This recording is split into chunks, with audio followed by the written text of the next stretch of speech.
Γεια σας παιδιά, τι κάνετε? Είστε καλά? Με ακούτε καλά? Ελπίζω να με ακούτε καλά. Αυτό είναι ένα podcast από ό,τι βλέπετε και θα ακούσετε πολλά Σαρζάμ. Γι' αυτόν τον λόγο κάνω και το podcast, επειδή είναι πιο εύκολο από το βίντεο.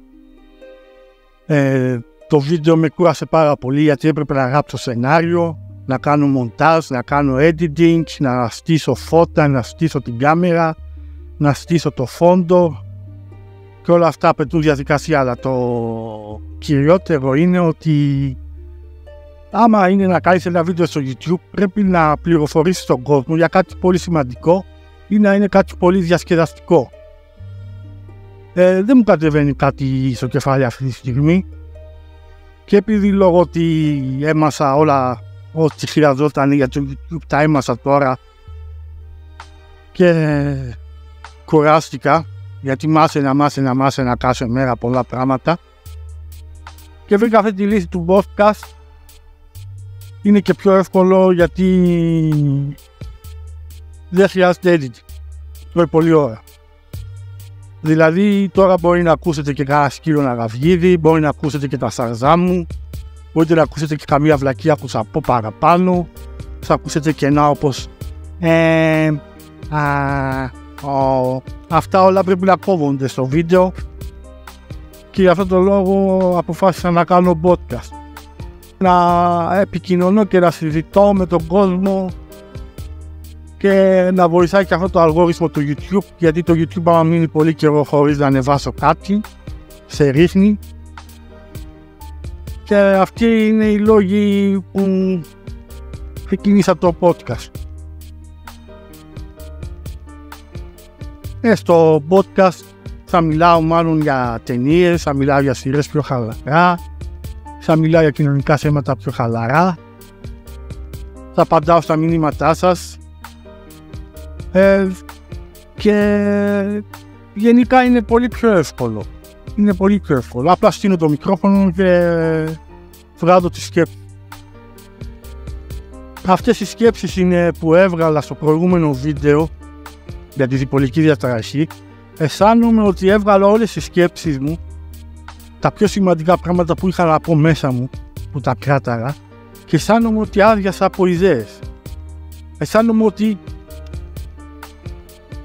σε εκείνο το βίντεο όχι μόνο είπα για τη διπολική διαταραχή και πώς τη βιώνω και πώς είναι οι άσχημες σκέψεις και πώς ήταν όταν είχα υποτροπιάσει και είχα πάσει μανιοκατάθλιψη και σκεφτόμουν άσχημες σκέψεις και να αυτοκτονήσω και τα λοιπά που τα είπα. Είναι ότι είπα και για τη ζωή μου μερικά πράγματα, είπα και για τη δουλειά μου, είπα και για πολλά πράγματα που έχω τραβήξει, που έχω πάσει ατυχήματα και αρρώστιες, και αισθάνομαι ότι είπα τα πιο σημαντικά πράγματα που ήταν για μένα μέσα σε 20 λεπτά. Τώρα δεν ξέρω, ο άνθρωπος είναι πολύπλοκος και έχω στο μυαλό μου πάρα πολλά πράγματα και απόψεις σε πολλά θέματα, και είμαι σίγουρος ότι μερικοί θα συμφωνήσουν και μερικοί θα διαφωνήσουν. Αυτό είναι καλό. Το κακό είναι ότι μερικοί, είμαι σίγουρος, που όταν αρχίσω και στα επόμενα podcast και αναλύω μερικά θέματα, αυτοί που θα διαφωνούν οι περισσότεροι θα μου επιτεθούν. Το ξέρω. Το YouTube είναι έτσι. Βγάζουν όλοι το μίσος μέσα από την ανωνυμία, και είμαι σίγουρος ότι θα ακούσω άσχημα σχόλια. Δεν με πειράζει καθόλου.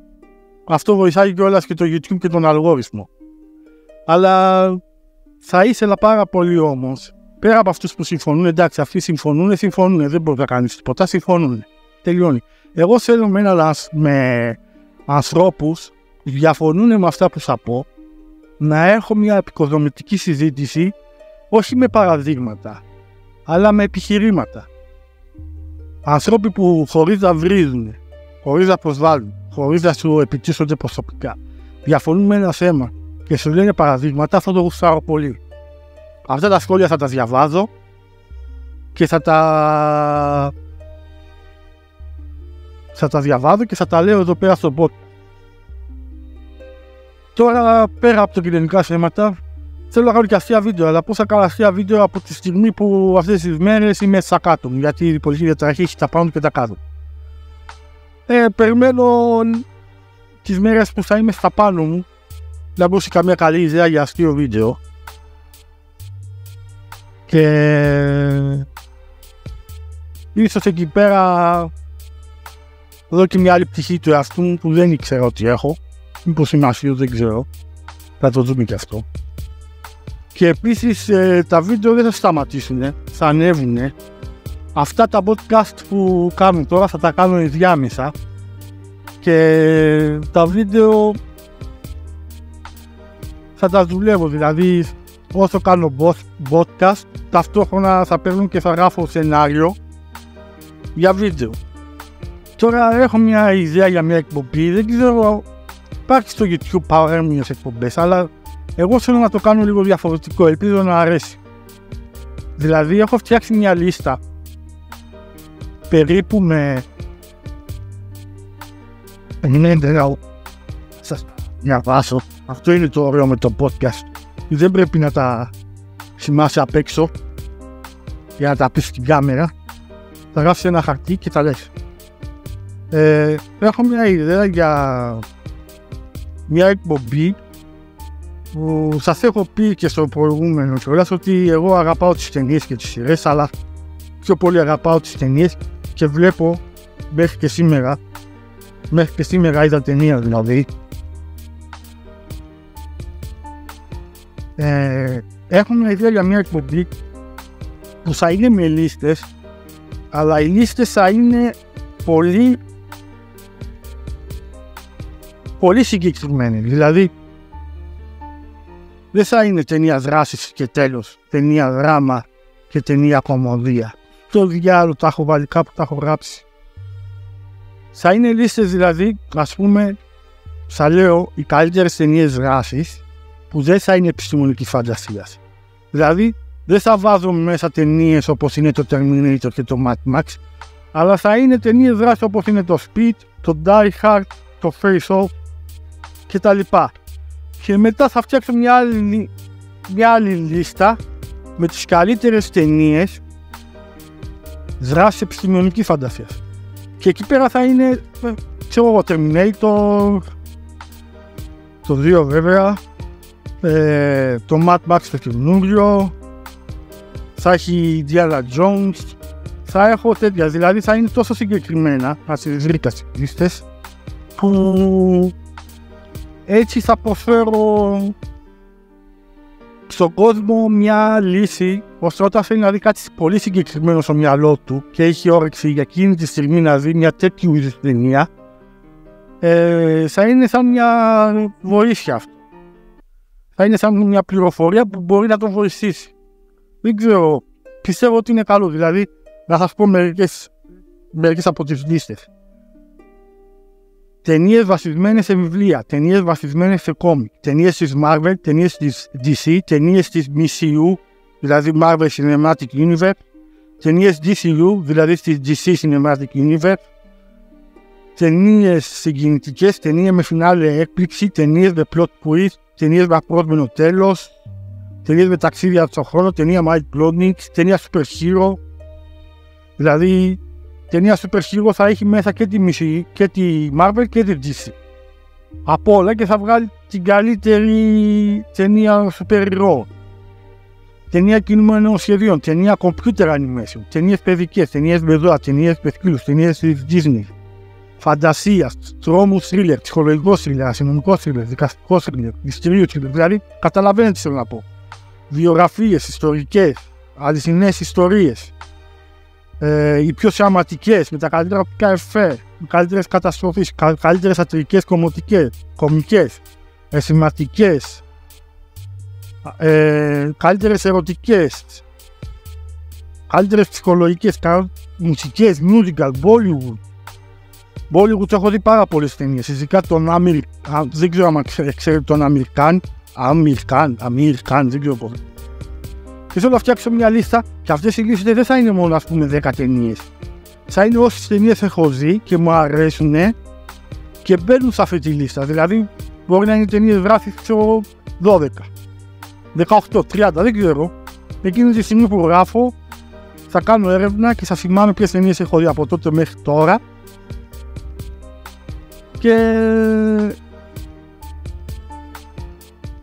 και θα τις βάζω.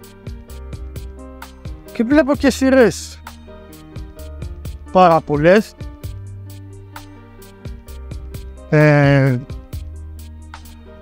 Είδα μια σειρά τώρα, δεν ξέρω άμα το έχετε δει. Δεν ξέρω, είναι σε μια streaming υπηρεσία που είναι Amazon, δεν θυμάμαι. Λέγεται The Stranger. Θα ακούσετε τώρα. Είναι 10 λεπτά το επεισόδιο. Είναι αλήθεια.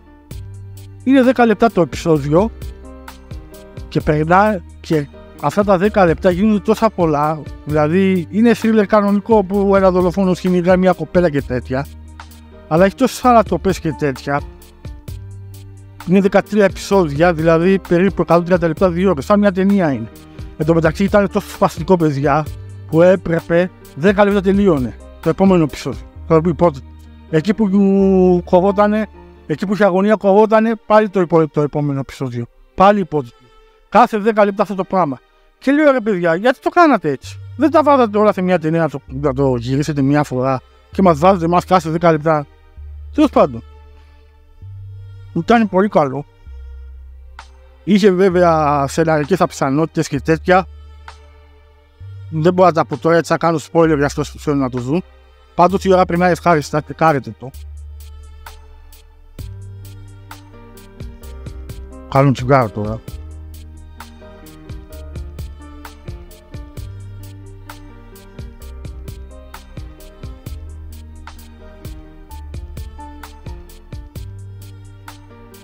Και πάνω κάτω έτσι θα κυλάνε τα podcast. Θα μιλάω. Τώρα σήμερα δεν έχω κάποιο κοινωνικό θέμα στο μυαλό μου να μιλήσω. Μπορεί να μιλήσω λίγο για μένα. Να πω κάτι πράγματα για μένα. Ήταν αρκετά δύσκολο. Γιατί εγώ έχω μεγαλώσει στην ηλικία αρκετά και δεν ασχολούμουν με τα τεχνολογικά. Γιατί εγώ έφτιαχνα έπιπλα από μικρό παιδί 18 χρονών μέχρι και πριν ένα χρόνο που έκλεισε επιχείρηση για διάφορους λόγους.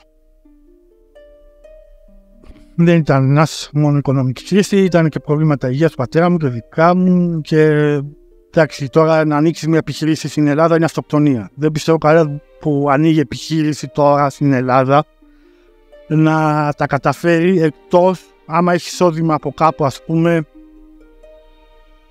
μια βοήθεια από κάπου, έχει σπίτι να νοικιάζει, έχει κάποιο γονιό να το βοηθάει με τη σύνταξη και τέτοια, αυτός μπορεί να καταφέρει κάτι. Αλλά από το μηδέν, να ανοίξει επιχείρηση και να βγάλεις λεφτά, κεφάλαιο να σου δώσουν, το κεφάλαιο θα φαγωθεί. Γιατί η κρίση είναι μεγάλη. Πολύ μεγάλη. Έχω στο βίντεο, στο κανάλι μου, στο Ισάκ Βεργιόπουλος, πολλά βίντεο που έχω φτιάξει έπιπλα. Ντουλάπες, καναπέδες, παραδοσιακά από ξύλο μαθήφ τώρα, όχι αυτά τα που βλέπετε στα μαγαζιά και που είναι με λαμίνες και τέτοια. Τα βρω ισορροπήτω, έπαιρνα κορμό δέντρου και αυτό το δέντρο το έκανα έπιπλο, βιβλιοθήκη, γραφείο, βιτρίνα, τραπέζι, καρέκλα, ό,τι θέλετε.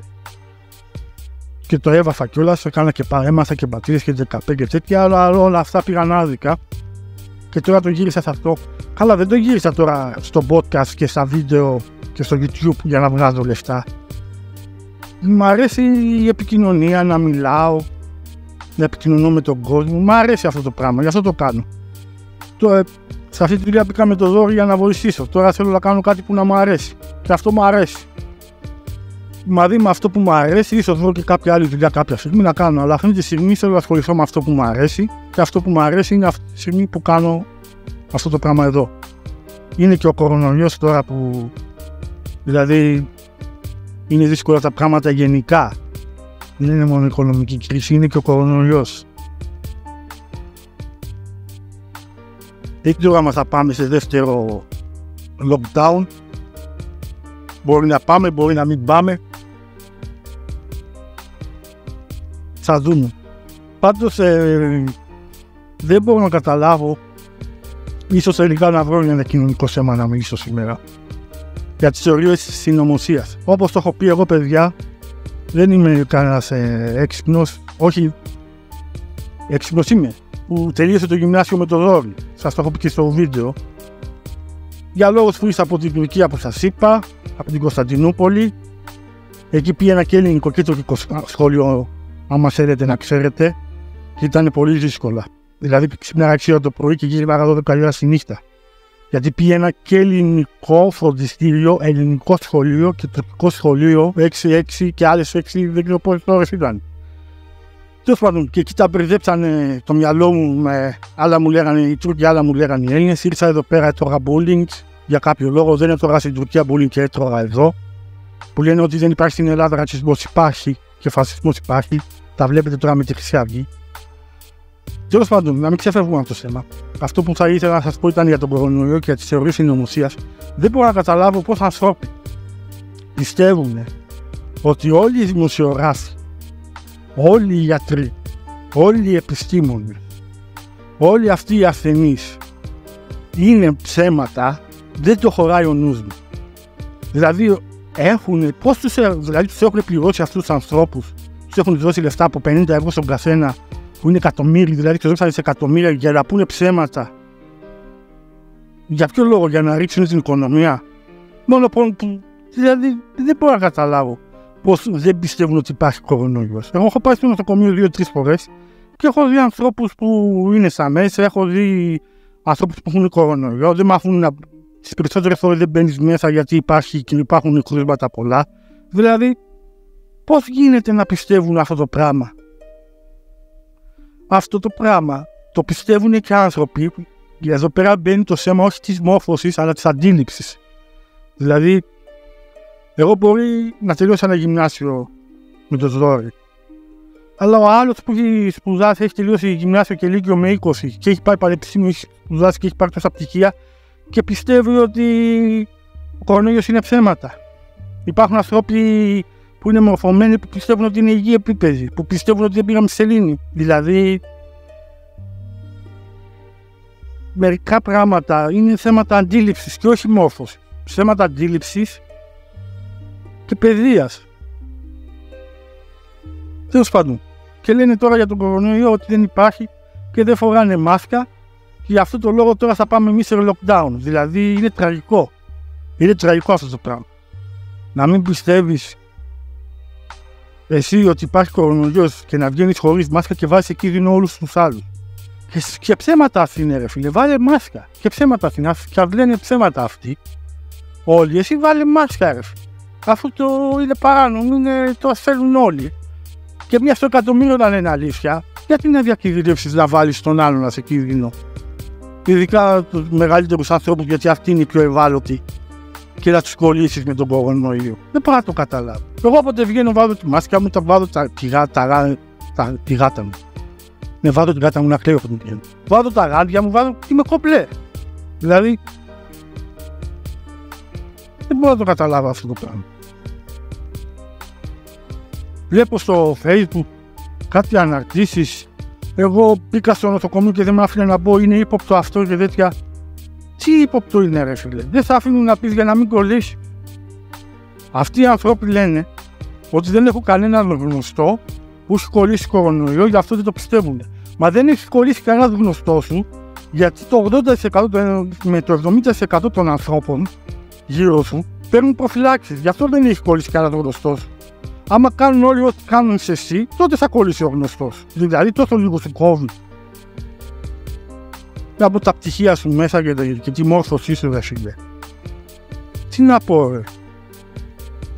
Δεν κολλάει με τη σία κοινωνία. Τραγικά πράγματα. Δεν ξέρω, μερικές φορές νομίζω ότι η ανθρωπότητα δεν έχει ελπίδα και ότι μια πυρηνική μας αξίζει.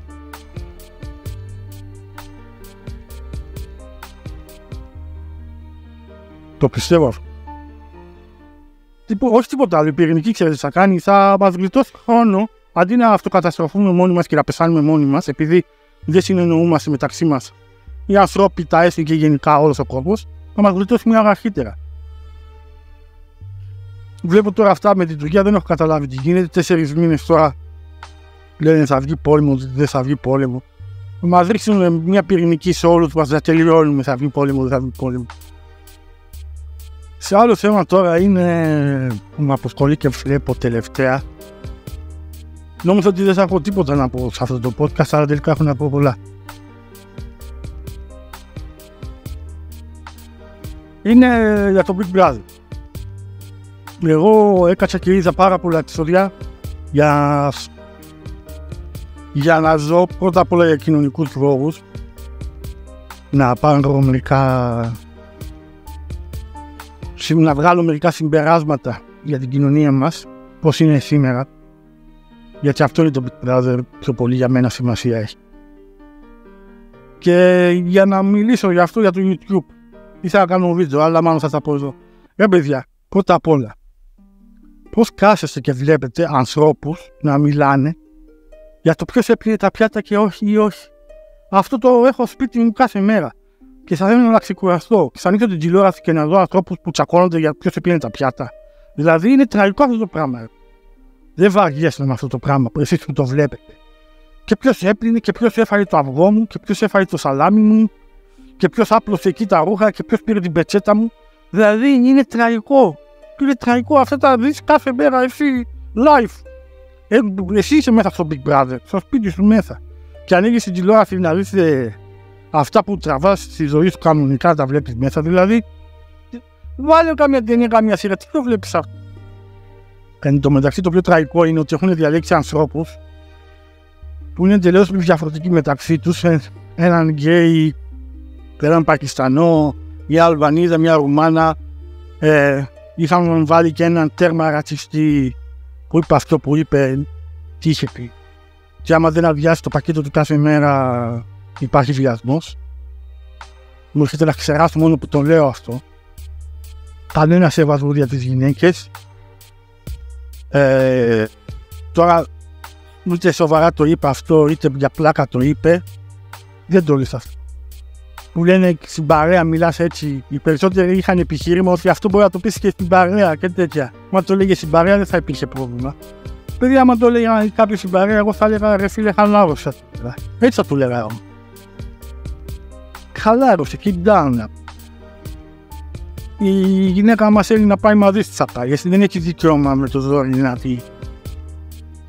να της κάνεις ή να της ζητήσεις οτιδήποτε να κάνει. Keep down, δεν είναι αυτό πλάκα που λένε ότι θα το λέγανε στην παρέα. Δηλαδή, εγώ δεν θα το λέγα ποτέ αυτό και δεν νομίζω ότι κανένας από τους φίλους μου θα το λέγει αυτό. Όλοι οι φίλοι μου πιστεύω σέβονται τη γυναίκα. Και πιστεύω ότι ένα τέτοιο πράγμα όταν λέγεται είναι και χειρότερο το να το αναπαράγει. Γιατί ήδη το Big Brother διαμορφώνει συνειδήσεις στα μικρά παιδιά, γιατί μικρά παιδιά ψηφίζουν, δεν ψηφίζουν μεγάλοι. Και το είπα αυτό στο Internet Live, δεν το ακούσαμε. Και μετά το λέγανε στα κανάλια από το πρωί μέχρι το βράδυ. Έκανα τη βλακία και εγώ να το κοινοποιώ στο Facebook. Ήταν βλακία μου. Πολλές φορές το κοινοποίησα, μια φορά έφτανε. Αλλά είχα χάσει τον άνθρωπο, γι' αυτό το κοινοποίησα πολλές φορές. Αλλά είναι λάθος και από μένα που το έκανα. Και από τα μέσα μαζικής ενημέρωσης συνεχίζει αυτό το πράγμα συνέχεια. Αυτή τη φράση να μην την επαναλάβω. Γιατί το παιδί το ακούει. Είναι ένα παιδί μικρό, είναι σαν σουγάρι. Ρουφάει γύρω του ό,τι ακούει, το ρουφάει, γνώση παίρνει. Παίρνει ερεσίσματα,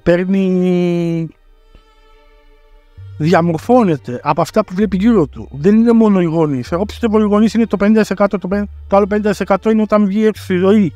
Τι θα δει και τι θα ακούσει. Στην τηλεόραση, στο ραδιόφωνο και αυτά τον διαμορφώνει. Και ακούει κάτι τέτοιο. Δηλαδή είναι τραγικό. Και ένα ακόμα από τα τραγικά του Big Brother είναι ότι βλέπω ότι φεύγουν ανθρώποι και ψηφίζουν ήδη αυτοί που είναι διαφορετικοί. Φεύγουν αυτοί που έχουν παραπανήσει σε κιλά, αυτοί που είναι ξένοι. Δηλαδή πιστεύω ο άλλος που ήταν ομοφυλόφιλος και άλλο το παιδάκι που λέτε ότι προκαλεί, δεν προκαλεί καθόλου. Είναι το μοναδικό παιδί μέσα από εκεί, από το Big Brother, που δεν έχει προκαλέσει ποτέ κανένα και δεν έχει τσακωθεί με κανένα. Δεν προκαλεί επειδή ντύνεται έτσι και κάνει έτσι. Γουστάρει και ντύνεται έτσι. Όποιος έχει πρόβλημα να μην το κοιτάει. Εντάξει, άντε τώρα προκαλεί. Δεν προκαλεί. Άλλοι προκαλούν εκεί μέσα, φωνάζουν, τσακώνονται και λένε βλακίες και τέτοια. Έχουμε δει ποιοι φωνάζουν και ποιοι τσακώνονται και ποιοι σκάβουν λάκκο. Τέλος πάντων, πιστεύω και αυτό το παιδί όταν είναι υποψήφιο, Σέμι το λένε νομίζω, θα φύγει και αυτός. Άρα είμαστε ακόμα πίσω σαν χώρα, γι' αυτό το βλέπω, για να πάρω συμπεράσματα για το πώς είμαστε σαν χώρα. Αλλά πιστεύω, ελπίζω δηλαδή ότι οι σοβαροί άνθρωποι δεν το βλέπουν καν αυτό. Και ίσως είμαστε περισσότεροι τελικά αυτοί που έχουμε μια σωστή αντίληψη. Και απλά στο Big Brother το βλέπουν όσοι είναι κουτσομπόλιδες. Αυτά είχα να πω για αυτό το θέμα, το κλείνω εδώ. Αυτή η ώρα που είναι το podcast. Ξεκούρασα, χωρίς σενάριο, χωρίς τίποτα, λέω ότι μου δούλασε στο μυαλό μου. Ο σκύλος δεν γάβησε σήμερα, περίεργο. Νόμιζα θα γαβγήσει για να δεν γάβησε.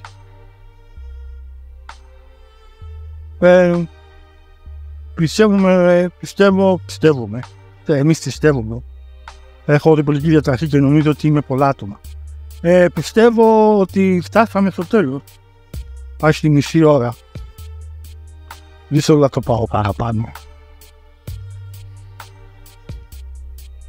Αυτά είχα να πω. Τώρα τα podcast πώς θα πηγαίνουν σε ρυθμό, πότε θα ανεβάζω. Θέλω να ανεβάζω κάθε μέρα. Ναι, θέλω να ανεβάζω κάθε μέρα. Ελπίζω ότι όποτε ανοίγω το podcast να μου έρχεται στο μυαλό πράγματα να μιλήσω για να σας κρατάω και σαν συντροφιά. Και αυτά, πιστεύω ότι θα ανεβάζω κάθε μέρα. Θα δούμε. Παραπληκτόντως γράφει επεισόδιο 2 αυτό το podcast. Δεν είναι το επεισόδιο 2. Το thumbnail γράφει επεισόδιο 2. Είναι το επεισόδιο 1 κανονικά. Απλά το έχω βάλει επεισόδιο 2 γιατί το βίντεο που είχα κάνει για τη διπολική διαταραχή, πώς τη βιώνω το διπολικό εγώ, το έκανα MP3. Έβαλα μουσικούλα ωραία από πίσω και το ανέβασα στα podcast site που υπάρχουν. Και εκεί που μου ζήτησαν ποιο σεζόν είναι και ποιο επεισόδιο είναι και έγραψα επεισόδιο 1 σεζόν 1 και υποχρεωτικά αυτό που θα ανεβάσω μετά στα podcast site αυτό θα είναι επεισόδιο 2. Γι' αυτό και στο YouTube το ονόμασα επεισόδιο 2, αλλά είναι κανονικά το επεισόδιο 1. Δεν πρέπει να το πάω αυτό στην αρχή, το ξέχασα. Τέλος πάντων, αυτά είχα να πω. Μέχρι την επόμενη φορά, να είστε όλοι καλά, να περνάτε καλά και θα τα πούμε.